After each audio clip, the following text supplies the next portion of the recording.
Well, I got the pizza out. I didn't take a bite out of it, guys. I actually broke a piece off there and one piece over here. It is extremely hot. I was trying to pick it up without breaking it off and dropping it. And this is the bottom of it. So that looks pretty good on the smoker. I put some barbecue sauce on it. It's a Tony's, okay? So it's a really cheap pizza.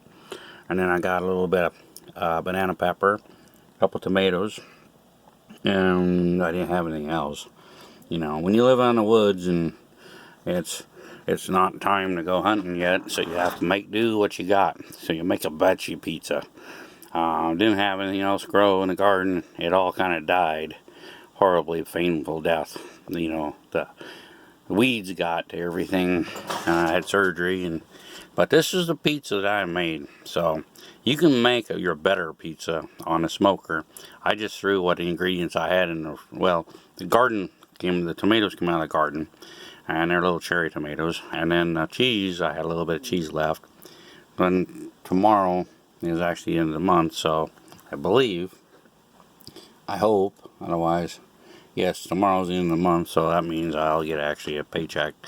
So at the end of the month, because I only get monthly, payments. Always at the end of the month.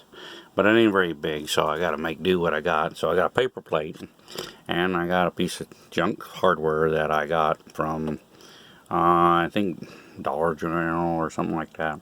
So anyway, that's one of my forks I got. I don't have very many, since I got, robbed out of Kansas.